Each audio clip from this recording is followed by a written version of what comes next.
أرى الإنسان يمشي في الظلام يفتش في الحروب عن السلام وهل في الحرب غير الموت حتى لمنتصر فوجه النصر دامي حروب العالم المجنون يضحى لديها النصر مثل الانهزام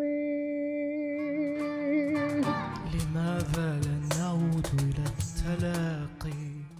An Ode to Peace by the famed Emirati poet and former minister Mana bin Said Al Otaiba is now being reimagined by Syrian-American composer Faraj Abyad. He handed me this book that you have here.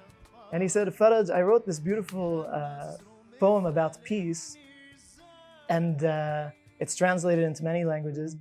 And because you're in New York, the cultural capital, I would love for you to compose it with a funky New York style. And that's what he told me. Love it. And I'm like, how am I going to do this? And and then now we're making a whole concert out of it. So amazing. So yeah, it's exciting.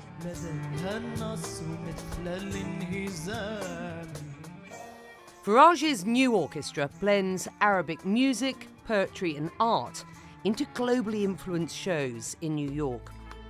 Supported by another giant of Emirati culture, Mrs. Huda Alchemist Kanu, the founder of Abu Dhabi Music and Arts Festival.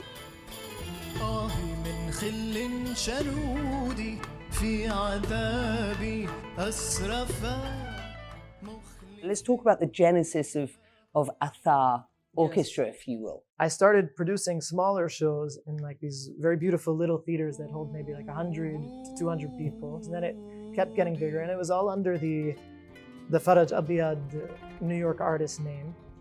And then when we did our Met concert, the orchestra expanded from 15 musicians and maybe 400 seat venue to 30 musicians and 1,000 seat venue at an iconic venue. Yeah, of course. Being the Met.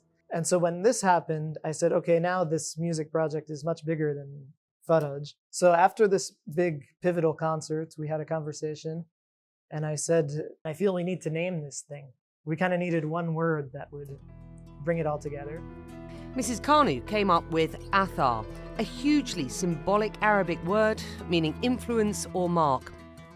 She went on to explain, because you're bridging the East and the West, and you're bringing diverse musicians from multi-faith backgrounds, from very diverse and sometimes, groups that politically wouldn't end up in the same room, audience and orchestra, but yet through peace, through music, through tarab, which I also want to speak about tarab a little bit. Through tarab, we're bringing people together from such diverse backgrounds in such a beautiful way.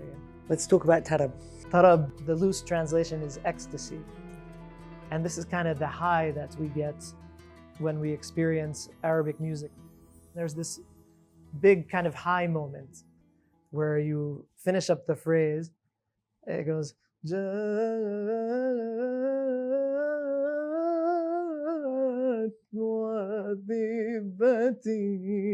and the way you wrap up the phrase, it automatically brings the audience to a high, because they're feeling the tonic of the scale being reached in a beautiful way.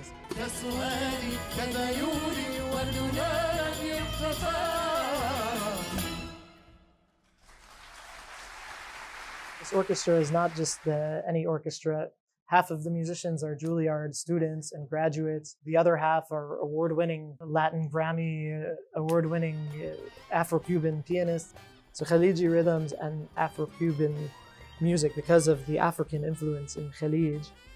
And this is true for also Moroccan music and North African music, very connected to Afro-Cuban jazz. And so this was just kind of like a natural collaboration.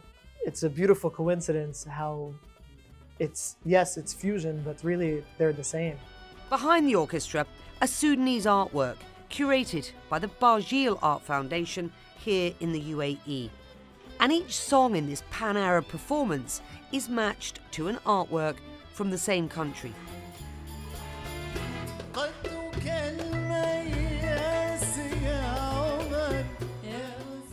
My family immigrated from Aleppo, Syria to New York in the early 1900s, around the time of what's known as Little Syria, this little Syrian neighborhood on the Lower East Side. And my great-grandfather was one of the pioneers of this community. And did you grow up speaking Arabic?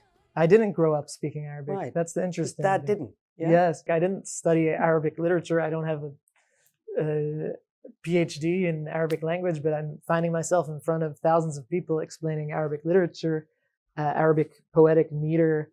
At my concerts, I have so much emotionally inside me and so much lamenting for Syria and our region. And I've seen that this is a really beautiful way to bring people together, and without a specific message being told, you don't alienate anyone, you don't isolate anyone.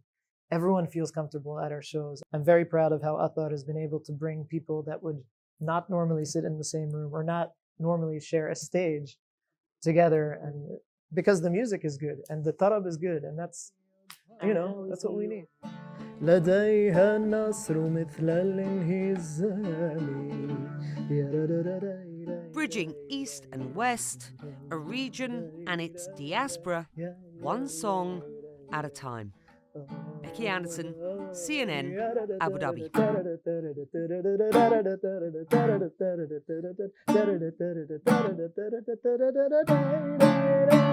Love it.